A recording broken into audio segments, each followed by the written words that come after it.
ત્યાંથી આપણે બસમાં પૂછો. હા એ છે તો આટલું જ મેડીને આવી જોઈએ આટલે જ ને.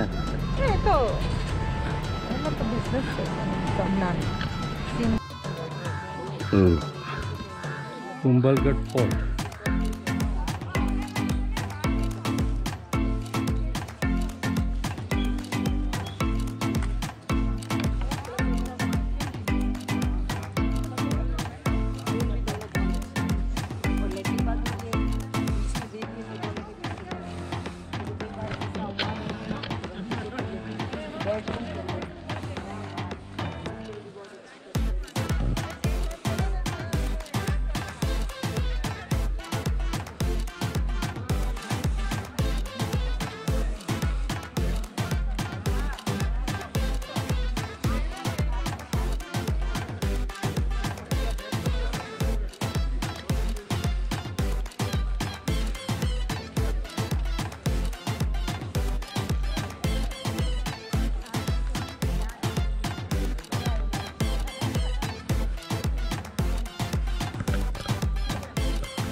यहाँ पर इसलिए बनाया गया है क्योंकि जब आप इसके टॉप पे जाएंगे और इसके बैक साइड का व्यू देखेंगे, जो प्लेन एरिया आपको दिखाई देगा वो आता है मारवाड़ पार्ट और ये आता है पूरा मेवाड़ का पार्ट. तो मारवाड़ और मेवाड़ के बॉर्डर को सिक्योर करने के लिए महाराणा कुंभा ने इस फोर्ट का निर्माण यहाँ पे किया था. महाराणा कुंभा ने इस फोर्ट का निर्माण 1443 में स्टार्ट किया था और 1458 में कंप्लीट किया था. टोटल 15 साल इस पूरे फोर्ट को बनाने में लगे. उसके बाद आप पीछे की तरफ दिख रहे हैं, ये वॉल जो दिख रही है आपको, ये वॉल जो जा रही है जी, ये वॉल जो है ये वर्ल्ड की सेकंड लार्जेस्ट वॉल है आफ्टर ग्रेट चाइना वॉल, जो कि फोर्ट के इस हिस्से से स्टार्ट होती है और लगभग ये 13 माउंटेन्स को क्रॉस करने के बाद फोर्ट के पीछे के हिस्से पे वापस कनेक्ट होती है. इसकी टोटल जो लेंथ है वो है 36 किलोमीटर. 36 किलोमीटर इसकी टोटल लेंथ है और इस वॉल की जो चौड़ाई है वो लगभग 15 फीट चौड़ी है, जिसपे 4 हॉर्स राइडर इजीली एक साथ वॉक करके उस जमाने में इस पूरे प्रीमाइस को गार्ड किया करते थे. इस पूरे प्रीमाइस के अंदर छोटे मोटे बहुत सारे टेम्पल्स भी बने हुए हैं. इस पूरे प्रीमाइस के अंदर टोटल टेम्पल बने हुए हैं 360 टेम्पल्स. 360 टेम्पल्स हैं, जिसमें से 300 जैन टेम्पल हैं और 60 टेम्पल हिंदू टेम्पल हैं. जो जैन टेम्पल हैं उसमें से कुछ जैन टेम्पल यहाँ पर बने हुए हैं 2nd सेंचुरी के, सम्राट अशोक के कालीन में, क्योंकि सम्राट अशोक ने बौद्धिज्म धर्म अपनाया था और उनके ग्रैंडसन थे जिनका नाम था संप्रति महाराज, उन्होंने जैन धर्म अपनाया था. तो उसी कालीन में कुछ जैन टेम्पल यहाँ पे बनाए गए थे. बाकी के जो टेम्पल बने वो ऑलमोस्ट 15 सेंचुरी में महाराणा कुंभा के कालीन में बनाए गए थे. उस समय इस पूरे एरिया को जो कहा जाता था वो कहा जाता था मच्छिंदनगढ़. मच्छिंदनगढ़ कहा जाता था. बाद में 15 सेंचुरी में महाराणा कुंभा यहाँ आए और इस किले का निर्माण किया गया और बाद में महाराणा कुंभा के नाम से इसे कुंभलगढ़ कहा जाने लगा. आगे चलेंगे, आगे बढ़ो.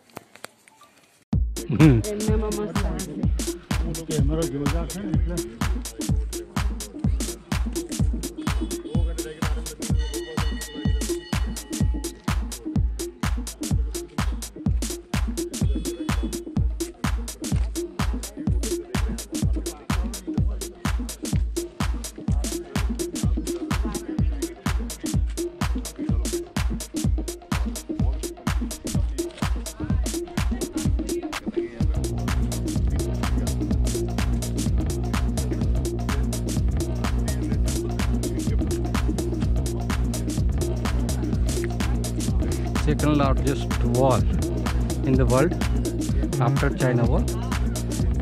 Total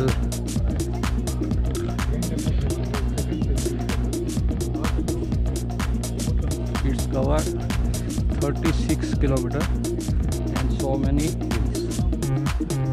4 horse going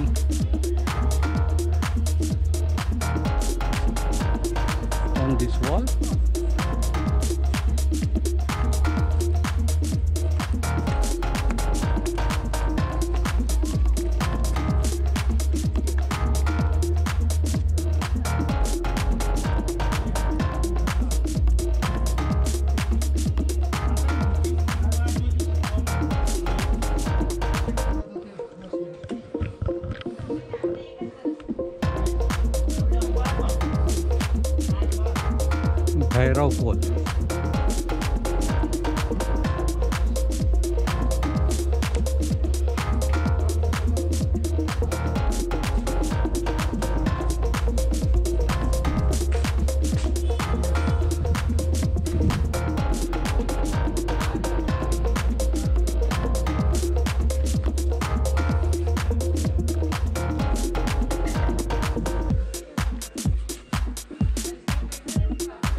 अभी अपन जो ये गेट क्रॉस करके आए ना, इसका नाम है भैरव पोल और ये फोर्ट का मुख्य दरवाजा कहा जाता है इस फोर्ट के अंदर आने का। वैसे इस फोर्ट के टोटल 9 दरवाजे।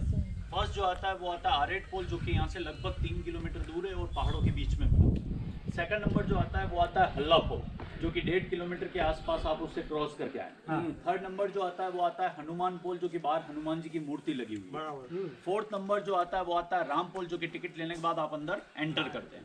फिफ्थ नंबर का आता है विजय पोल, जो कि ऊपर से दिखाई देगा वॉल के उस तरफ बना हुआ है। और 6 नंबर आता है ये भैरव पोल। इसको भैरव पोल इसलिए कहा जाता है और ये फोर्ट का मुख्य दरवाजा इसलिए कहा जाता है क्योंकि जब महाराणा कुंभा 1443 में जब यहाँ पर आए थे और इस पहाड़ी पर किले का जो निर्माण स्टार्ट किया गया था, तो ये जो पूरा किला जो बनाया गया है, इसके जो आर्किटेक्ट हुआ करते थे उनका नाम था मंडन। मंडन की देखरेख में ही ये पूरा किला बनाया गया था।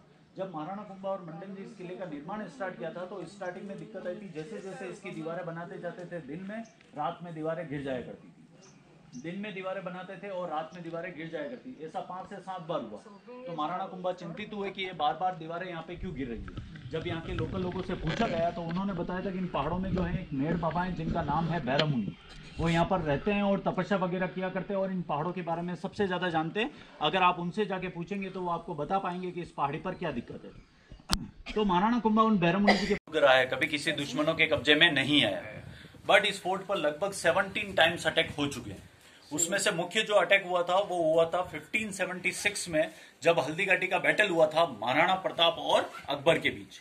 जब उन दोनों के बीच युद्ध हुआ था तो उस युद्ध का कोई निर्णय नहीं निकला था और उस युद्ध के अंदर न कि अकबर स्वयं आया था, जयपुर के राजा मान सिंह युद्ध करने के लिए आए थे। जब उस युद्ध का कोई निर्णय नहीं निकला था तो उस युद्ध के बाद महाराणा प्रताप जो थे वो सीधे आके इस कुंभलगढ़ दुर्ग पर आकर रुके थे और इस दुर्ग पर रुकने के बाद उन्होंने इस पूरे किले की जो जिम्मेदारी थी वो उनके कजिन ब्रदर थे जिनका नाम था बाणसोनगरा। बाणसोनगरा को इस किले की जिम्मेदारी सौंपकर महाराणा प्रताप यहाँ से चले गए थे। ईडर के पास एक चुलिया गांव है वहां पर, क्योंकि उनको वहां पे धनराशि एकत्रित करनी थी और सेना को एकत्रित करना था। तो इसी बीच अकबर को पता चला कि महाराणा प्रताप जो है वो यहाँ पर रुके हुए, तो अकबर ने नया सेनापति नियुक्त किया जिसका नाम था शाबाश खान। और शाबाश खान को भेजा गया इस फोर्ट पर कब्जा करने के लिए और महाराणा प्रताप को पकड़ने के लिए। बट शाबाश खान जो था वो इन पहाड़ों में खो चुका था, उसको एग्जैक्टली फोर्ट का रास्ता नहीं मिल रहा था। तो उस दरमियान जो लोकल जो प्रवासी हुआ करते थे, निरंतर इस फोर्ट पे आते जाते रहते थे, उनको उसने बीच में बंदी बनाया और जबरन उनसे फोर्ट का रास्ता पूछकर सामने वाली जो पहाड़ी है वहां पर वो पहुंच गया था तोप गोले लेकर और सेना को लेकर, और उसने वहां से इस फोर्ट पर आक्रमण शुरू कर दिया शाबाश खान ने। बट बाणसोनगरा उनके जो सैनिक थे उन्होंने उसे मुंह तोड़ जवाब देकर उसको यहां से भागने पर मजबूर कर दिया, बट इस फोर्ट पर कब्जा उन्हें नहीं दिया। तो उस दरमियान शाबाश खान के द्वारा जो तोप गोले चलाए गए थे उसमें से एक तोप का गोला लगा था जिसका मार्क आज भी यहाँ मौजूद है। ये ग्रे कलर का पत्थर दिख रहा है, यहाँ पे लगा था। उसके बाद महाराणा प्रताप को पता चला कि शाबाश खान ने इस फोर्ट पर अटैक किया है, तो महाराणा प्रताप और शाबाश खान के बीच युद्ध हुआ यहाँ से 60 किलोमीटर दूर दिवेर के जंगल में 1582 के अंदर, और वो घमासान युद्ध था। उस युद्ध के अंदर महाराणा प्रताप ने फिर शाबाश खान को मारकर उस युद्ध में विजय प्राप्त की थी। आइए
ના ના શું લેવા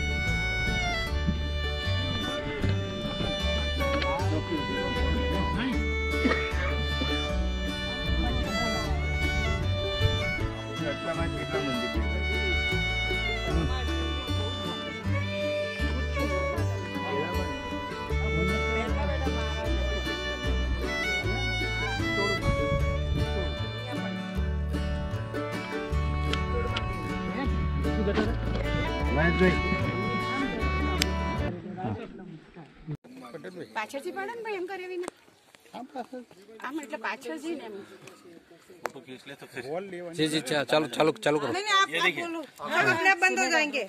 ये देखिए वॉल जो जा रही है और ऐसे टर्न ले रही है और वहाँ पर गेट दिखाई दे रहा होगा आपको, दिखाई दिया? वहाँ पे है 5th नंबर का गेट जिसे विजय पोल कहा जाता है, क्योंकि मैंने आपको नीचे बताया था 5th नंबर का गेट जिसे विजय पोल। आप इनके साथ है सर? नहीं आप कंटिन्यू नहीं, वो चार्जेस है सर 1250 रुपये। हाँ यस। ये देखिए जैसा कि मैंने बताया था इस पूरे प्रीमाइस के अंदर टोटल 360 टेम्पल्स हैं, बट आज की कंडीशन में मोस्टली जो टेम्पल हैं वो इनएक्टिव है, जिसमें से जैन टेम्पल जो हैं वो सारे के सारे इनएक्टिव हैं और हिंदू टेम्पल भी मोस्टली इनएक्टिव है। सर आप इनके साथ नहीं हैं, कंटिन्यू हो जाओ, उनको बता दिया मैंने एक बार। हाँ मोस्टली जो टेम्पल हैं वो इनएक्टिव हैं, जिसमें से जैन टेम्पल 300 जो हैं वो सारे के सारे इनएक्टिव हैं और हिंदू टेम्पल जो हैं वो भी मोस्टली इनएक्टिव हैं। कुछ ही टेम्पल जो हैं वो एक्टिव हैं। उसमें सबसे इम्पोर्टेंट यहाँ का जो टेम्पल है वो है शिव टेम्पल। सबसे इधर वाला जो दिख रहा है आपको, जहाँ पे वो ग्रीन कलर की चेयर्स लगी हुई वो है शिव टेम्पल नीलकंठ महादेव, जो कि महाराणा कुंभा के कालीन में बनाया गया था। और उसमें शिवलिंग की जो प्रतिमा है उसकी जो हाइट है वो लगभग 4.5 फीट 4.5 फीट की है। और महाराणा कुंभा जो थे वो जमीन पर बैठकर उस पर जल अभिषेक और दूध अभिषेक किया करते थे, क्योंकि महाराणा कुंभा की जो हाइट हुआ करती थी वो थी लगभग 8.3 फीट। मेवाड़ शासन काल में कहा जाता है सबसे लंबे जो व्यक्ति थे वो महाराणा कुंभा थे, उनके बाद हुए थे महाराणा प्रताप जिनकी हाइट थी 7.2 फीट। और महाराणा कुंभा जो थे अजय योद्धा के नाम से उन्हें जाना जाता था, क्योंकि उन्होंने अपने जीवन काल में एक भी युद्ध नहीं हारा था, सारे के सारे युद्ध उन्होंने जीते थे। और महाराणा कुंभा जो थे एक विष्णु के अवतार के रूप में भी उन्हें जाना जाता है, क्योंकि महाराणा कुंभा जो एक ऐसे व्यक्ति थे जिनके हाथ जो थे वो घुटनों से नीचे चले जाते, अजान बाहु। यस, और वो इस पूरे शिवलिंग को पूरा अपनी बाहों में ले लिया। ऐसी पर्सनालिटी महाराणा कुंभा की हुआ करती थी। उसके बाद आप देखेंगे सबसे इधर वाला मंदिर टाइप आपको दिख रहा है डबल ट्रिपल स्टोरी में जी। में ये टेम्पल नहीं है, ये है वैदिक हॉल। इसे वैदिक हॉल कहा जाता है, जिसके अंदर यज्ञ और हवन किए जाते थे। ये भी महाराणा कुंभा के कालीन में बनाया गया था और इसमें कंटिन्यूसली यज्ञ हवन होते रहते थे। जो लास्ट जो यज्ञ हवन हुआ है वो 19th सेंचुरी में महाराणा फतेह सिंह जी के कालीन तक हुआ था। उसके बाद इसमें कोई यज्ञ हवन वगैरह नहीं हुआ। इसी के जस्ट बैक साइड में आप देखेंगे 3 पैरेलल आपको टेंपल दिख रहे होंगे वैदिक हॉल के जस्ट पीछे की तरफ। वो तीनों जो टेंपल हैं वो हैं ब्रह्मा विष्णु महेश के टेंपल। वो इसलिए बनाए गए थे क्योंकि यज्ञ और हवन करते वक्त हिंदू मान्यता के अकॉर्डिंग पृथ्वी लोक के सबसे बड़े देव देवता को याद किया जाता है, जो कि ब्रह्मा विष्णु महेश है। उन्हीं के फलस्वरूप ये तीनों टेंपल यहाँ पे बनाए गए थे, बट इनमें कोई मूर्ति वगैरह नहीं रखी गई थी। ये जस्ट सिंबॉलिक टेंपल ही बनाए गए थे। इसी तरह और पीछे तक की तरफ दिख रहे हैं 2-3 सारे जो टेंपल सारे वो सारे के सारे जैन टेंपल है, जो कि इनएक्टिव है। ओके, उसके बाद आप देखेंगे ये जो पूरा फोर्ट आप देख रहे हैं ये सिक्योरिटी पर्पज से बहुत ही स्ट्रांगली बनाया गया है। इसी वजह से ये कभी किसी दुश्मनों के कब्जे में नहीं है। ये फोर्ट जो है वो सी लेवल से, जो इस फोर्ट की जो हाइट है वो लगभग 3600 फीट की हाइट पे ये फोर्ट बना हुआ है।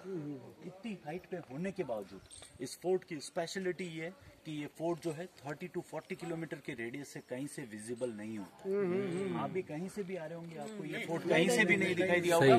सडनली 200 मीटर पे आते हैं, अचानक आपके सामने फोर्ट अपीयर होता है। उससे पहले ये फोर्ट कहीं से भी नहीं दिखाई देता, क्योंकि आर्किटेक्ट ने उसी तरह इसको यहाँ पे एस्टेब्लिश किया हुआ है ताकि ये हमेशा चारों तरफ अरावली माउंटेन्स है उससे कवर्ड करके यहाँ पे बनाया गया है, ताकि ये हमेशा दुश्मनों से छिपा रहे। सेकंड थिंग, ये वॉल जो दिख रही है आपको, ये वॉल भी सिक्योरिटी पर्पज से बहुत ही स्ट्रांगली बना रखी है। इसमें आप देखेंगे बाहर की तरफ गोल गोल ऐसे डोम्स बना रखे हैं। ये डोम्स क्यों बनाए जाते थे, एनी आइडिया? 15th सेंचुरी में फोर्ट बना था, इंडिया में तोपे नहीं हुए।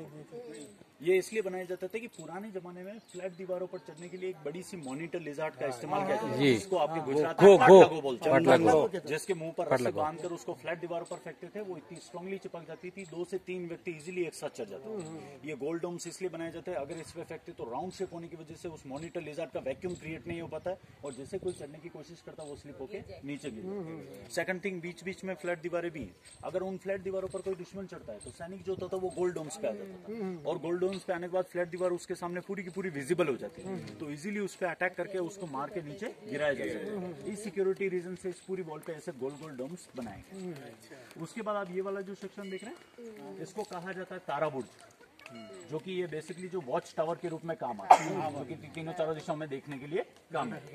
आइए आगे चलते हैं भैया। और नीलकंठ